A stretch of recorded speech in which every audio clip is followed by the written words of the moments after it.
Hello foodies, welcome to Sai Lavanya's kitchen. ఈరోజు మన healthy and tasty ఫుడ్స్లో మీ ముందుకు తీసుకొస్తున్న రెసిపీ మ్యాంగో ఇడ్లీ. లేట్గా పోస్ట్ చేసిన లేటెస్ట్ రెసిపీ అండి ఇది. ఇందులో no Eno, no baking soda. Recipe అయితే చాలా టేస్టీగా ఉంటుంది. మీరు బయట చేసిన ప్రతిసారి మంచి మ్యాంగో ఫ్లేవర్ని ఆస్వాదిస్తారు. సో తప్పకుండా ట్రై చేయండి. సో ప్రాసెస్ ఏంటో చూసేద్దాం.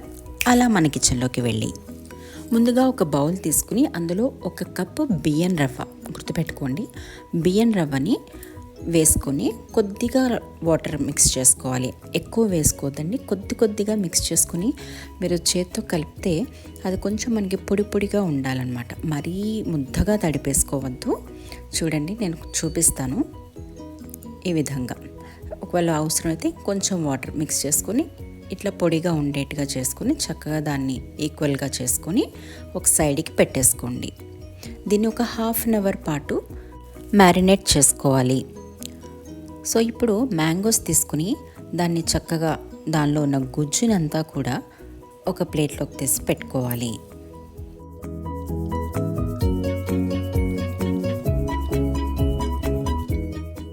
ఈజీగా రావాలంటే ఇలా కట్ చేసుకొని చూసారా, స్పూన్తో ఇట్లాగా ఒక ప్లేట్లోకి తీసుకుంటూ ఉంటే మనకి చాలా ఈజీగా వచ్చేస్తుందండి. లేదా మీరు పీల్ చేసుకొని కట్ చేసుకున్నా ఓకే. సో ఇలా రెడీ అయిన గుజ్జుని మిక్సీ జార్లో వేసుకొని పేస్ట్ చేసుకోవాలన్నమాట. మ్యాంగోస్ ఆల్రెడీ మనకి స్వీట్గా ఉంటాయి కాబట్టి షుగర్ మీరు వేసుకునేటప్పుడు దాని స్వీట్నెస్ని బట్టి వేసుకోండి. దీనిలో నేను ఒక కప్పు షుగర్ వేసుకున్నాను. ఒకవేళ మ్యాంగో బాగా స్వీట్గా ఉంటే 1 కప్పు సరిపోతుంది. ఒకవేళ చప్పగా ఉంది అంటే ఇంకొక కప్పు పడుతుంది. సో స్వీట్నెస్ని బట్టి యాడ్ చేసుకోండి. దీన్ని పేస్ట్ చేసుకుంటే చూసారు కదా ఎంత స్మూతీగా ఉందో. దీన్ని ఇట్లా ఒక కప్పులోకి తీసుకుని కూడా మనం అట్లా తినేయచ్చండి. సో మా అమ్మాయి రెడీగా ఉంది. మా పిల్లలకి ఇలా తినడం చాలా ఇష్టం. సో 1 కప్పు మా అమ్మాయి రెడీగా ఉంది, అక్కడ తనకి ఇచ్చేస్తున్నాను. సో ఇట్లా ఎవరైనా గెస్ట్ వచ్చినా కూడా మనం ఇది సర్వ్ చేసుకోవచ్చు ఇట్లా. సో రిమైనింగ్ ప్యూరీ ఉంది కదా, దాన్ని ఏం చేయాలంటే ఒక బేసిన్ తీసుకుని, ఒక బౌల్ కానీ బేసిన్ కానీ ఏదైతే అది తీసుకొని, మనం ఇందాక 1 కప్పు రవ్వ నానబెట్టుకున్నాం కదా, దానికి 3 కప్పుల మ్యాంగో ప్యూరీ వేసుకోవాలి. ఇది గుర్తుపెట్టుకోండి, మరీ పల్చగా జ్యూస్ లాగా చేసుకోకండి. చూసారు కదా, దీనిలో నేను వాటర్ ఏం యూజ్ చేయలేదు.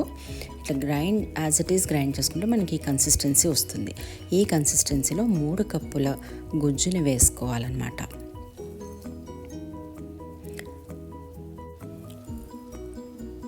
సో ఇప్పుడు మనం ఇందాక తడిపి నానబెట్టి పెట్టుకున్న రవ్వ ఉంది కదా, ఆ రవ్వని ఇందులో వేసి మిక్స్ చేసుకోవాలన్నమాట. మనం 1 కప్పు ఏదైతే రవ్వ మెజర్మెంట్కి కప్పు తీసుకున్నామో అదే కప్పుతో మ్యాంగో గుజ్జు కూడా వేసుకోవాలండి. సో ఈ బియ్యం రవ్వనంతా కూడా దానిలో వేసి చక్కగా చేత్తో మిక్స్ చేసుకోండి.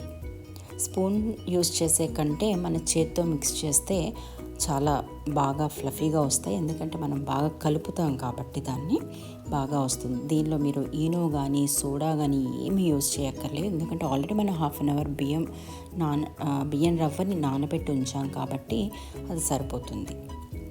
చూసారు కదా, ఈ విధంగా చక్కగా కలిపేసుకొని దీన్ని మూత పెట్టి కొద్దిసేపు పక్కన పెట్టుకున్నాం. కొద్దిసేపు అంటే ఏం లేదు, ఈలోపు మనం ఇడ్లీ ప్లేట్స్, ఇడ్లీ పాత్ర ఇవన్నీ రెడీ చేసుకోవాలి కాబట్టి అది రెడీ చేసుకునేలోపు ఒక 5 నిమిషాలు అటు ఇటు పడుతుంది కదా. సో ఇది పక్కన పెట్టేసుకుందాము. ఇప్పుడు ఇడ్లీ పాత్ర తీసుకొని దానిలో ఇడ్లీకి సరిపడినంత వాటర్ వేసుకోవాలి. మీకు తెలుసు కదా ఇడ్లీలు ఎలా చేసుకోవాలో. ఇడ్లీ పాత్రలో 1 గ్లాస్ ఆఫ్ వాటర్ వేసుకొని దాన్ని స్టవ్ మీద పెట్టుకుందాం. ఈ లోపల ఆ వాటర్ హీట్ అయ్యేలోపు మనం ఈ మ్యాంగో ఇడ్లీ ప్లేట్స్ని రెడీ చేసేసుకుందాము. ఇడ్లీలు వేసేటప్పుడు కొంచెం ఆయిల్ ఈ ప్లేట్స్కి అప్లై చేయడం వల్ల ఏంటంటే మనకి అయిన తర్వాత చాలా ఈజీగా వచ్చేస్తాయి. ప్లేట్కి అతుక్కోవడం కానీ అట్లా ఏముండదు, చాలా ఈజీగా వచ్చేస్తాయి. సో చూసారు కదా, ఇట్లా ప్రతి ప్లేట్కి ఆయిల్ అప్లై చేసేసుకోవాలి. సో ప్లేట్స్ రెడీ అయిపోయినాయండి. ఇప్పుడు ఇందాక మనం పక్కన పెట్టుకున్న మ్యాంగో బ్యాటర్ ఏదైతే ఉందో దాన్ని తీసుకొని ఒక్కసారి అట్లా కలిపేసుకొని చక్కగా ఇడ్లీలు మనం ఎట్లాగా ప్లేట్స్లో అరేంజ్ చేసుకుంటామో ఆ విధంగా అరేంజ్ చేసుకోవడమే. దీంతోపాటు ఒక చిన్న అట్టు కూడా ట్రై చేసండి, చాలా బాగుంది. సో మనకి ఎన్ని ఇడ్లీస్ కావాలో అన్ని ఇడ్లీస్ ఈ ప్లేట్స్లో అరేంజ్ చేసేసుకుందాం. కొంచెం బ్యాటర్ పక్కకు ఉంచాను, దేనికోసం చెప్పాను కదా, చిన్న అట్టు కోసం. సో ఆ అట్టు కూడా ట్రై చేయాలి కదా ఎలా ఉంటుందో. సో ఇడ్లీ బ్యాటర్ రెడీ అయిపోయింది కదా, ఇప్పుడు దీన్ని వాటర్ కూడా మరుగుతున్నాయి. సో ఇడ్లీ పాత్రలో పెట్టేసి ఒక 20 to 25 మినిట్స్ మీడియం ఫ్లేమ్లో పెట్టుకుందాం. హైలో పెట్టకండి, మీడియంలో. ఆల్రెడీ మీకు తెలుసు ఇట్లాంటి ఇడ్లీ కుక్కర్ అయితే మీకు విజిల్ వస్తుంది. సో ఇడ్లీ అయ్యేలోపు ఒక చిన్న అట్టు కూడా అరేంజ్ చేసేసుకుందాం. చిన్న ప్యాన్ పెట్టుకుని దాంట్లో కొద్దిగా ఆయిల్ వేసుకుని, ఆయిల్ హీట్ అయిన తర్వాత ఇందాక మనం పక్కకి రిమైనింగ్ బ్యాటర్ ఉంది కదా పక్కకి పెట్టుకున్నది, దాన్ని చక్కగా ఆ ప్యాన్లో వేసుకుని, బుజ్జి ప్యాన్లో మూత పెట్టేసి సిమ్లో అనమాట, హైలో కానీ మీడియం ఫ్లేమ్లో కానీ పెట్టద్దు. ఎందుకంటే ఇది మ్యాంగో ప్యూరీ కాబట్టి చాలా తొందరగా కుక్ అయిపోతుంది. సో సిమ్లో పెట్టేసి మూత పెట్టేసి మధ్యలో కొంచెం చెక్ చేసుకుంటూ ఉండండి, లేదంటే మళ్ళీ మాడిపోతుంది. సో దీన్ని ఫ్లిప్ చేసుకుంటే మనకి అడుగున కూడా కొంచెం అవ్వాలి కదా. నేను యాక్చువల్గా టైం జస్ట్ చూసుకోలేదు, సడన్గా చూసాను కొంచెం బ్లాక్ వచ్చింది. But still the taste is so yummy, చాలా బాగుంది. క్రంచీగా తగులుతూ సాఫ్ట్గా ఉంటూ చాలా బాగుందండి. సో ఒక్కసారి ఇడ్లీ వైపు కూడా చెక్ చేద్దాము.